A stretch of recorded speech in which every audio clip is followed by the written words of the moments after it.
అందరూ ఉన్నారు, అందరూ వస్తారు. భయ్యా మీరు రివర్స్ సంతు దగ్గర అయిపోయిందా? నాయకుడు కాంగ్రెస్ పార్టీ లేడు. దేశం గురించి ఆలోచించేటువంటి నాయకుడు కాంగ్రెస్ పార్టీ లేడు. క్యాప్టెన్ లేకుండా కాంగ్రెస్ పార్టీ మ్యాచ్ ఆడుతున్నది.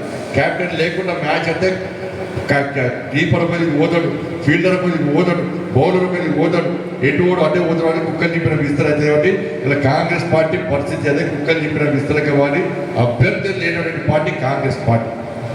ఇలా బీఆర్ఎస్ పార్టీకి ఒకసారి ఆలోచన కేసీఆర్ ప్రధానమంత్రి అయితే ఎట్లుంటుందో ఒక్కసారి ఆలోచించండి. ఇలా మళ్ళీ ఢిల్లీలో ఫామ్ హౌస్ కట్టుకోవాల్సి వస్తుంది.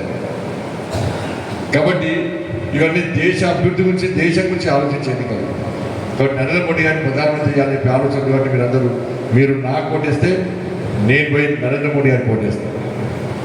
ఇలా మీరు కరీంనగర్ పార్లమెంట్ సభ్యునిగా నన్ను గెలిపించిన తర్వాత పోయిన కూడా ఆర్యవేశ ఆత్మీయ సమ్మేళనంలో అనేక విషయాలు మీకు స్పష్టం చేస్తాను. అభివృద్ధి విషయంలో ఏ విధంగా అభివృద్ధి విషయంలో మీ అందరికీ చెప్పిన. ఇవాళ నేను ఎంపీ అయిన తర్వాతనే ఈ కరీంనగర్లో అభివృద్ధి పనులు 12,000 కోట్ల రూపాయలకు పైగా నిధులు తీసుకొస్తాను. నేను గెలిచినాక 2 సంవత్సరాలు కోవిడ్కి పోయినాను. ఇక 3 సంవత్సరాలు మాత్రమే నాకు అవకాశం ఉంది. ఈ 3 సంవత్సరాల్లో 12,000 కోట్ల రూపాయల పైగా నిధులు తీసుకొచ్చినాను. ఇవాళ నేను నిధులు శాంక్షన్ చేసినాను. మీ అందరికీ ఐడియా ఉంటుంది, ఒక అభివృద్ధి పని చేయాలంటే ఫస్ట్ బడ్జెట్ శాంక్షన్ కావాలి. బడ్జెట్ శాంక్షన్ అయిన తర్వాత దానికి టెండర్ నిర్వహించాలి. టెండర్ తర్వాత ఇవాళ శంకర్ టెండర్ తర్వాత ఇవాళ అభివృద్ధి పనులను ప్రారంభోత్సవాలు చేస్తామన్నా. ఇవాళ నేను ఎంపీ అయిన తర్వాత కరీంనగర్ నుంచి వరంగల్ రోడ్కు నేను బడ్జెట్ శాంక్షన్ చేసిన. కరీంనగర్ వరంగల్ రోడ్కు నేను బడ్జెట్ శాంక్షన్ చేసిన 2 సంవత్సరాల క్రితం. 2 సంవత్సరాల క్రితం నేను టెండర్ పెట్టించిన. సంవత్సరం క్రితం నరేంద్ర మోడీ గారితో వరంగల్లో ప్రారంభోత్సవం చేసినప్పుడు బడ్జెట్ పైసలు అభివృద్ధి పనులు నేను ఇచ్చేసినట్ట, వీణారావు ఇచ్చేసినట్ట. సంవత్సరం 2 సంవత్సరాల క్రితం ఎంపీ నేనున్నా, ఆయన ఉన్నా. ఇవాళ ఎలుగతుది సిద్దిపేట రోడ్డు 500 కోట్లు, 2,000 కోట్లు.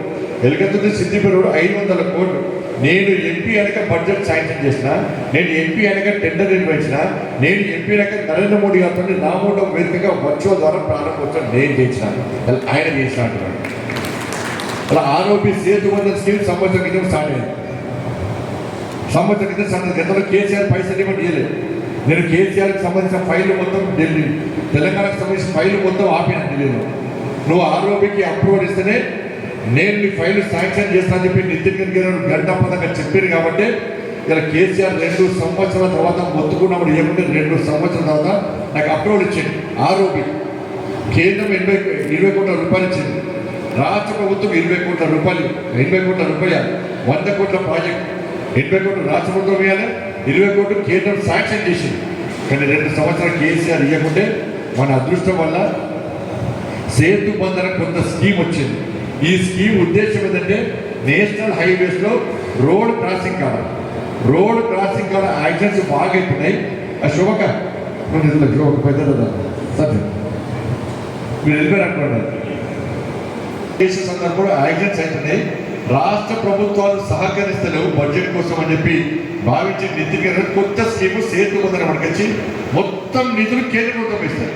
100% నిధులు కేంద్ర ప్రభుత్వమే ఇస్తుంది. ఈ స్కీమ్ ఎప్పుడు స్టార్ట్ అయ్యిందంటే సంవత్సరం క్రితం స్టార్ట్ అయ్యారు.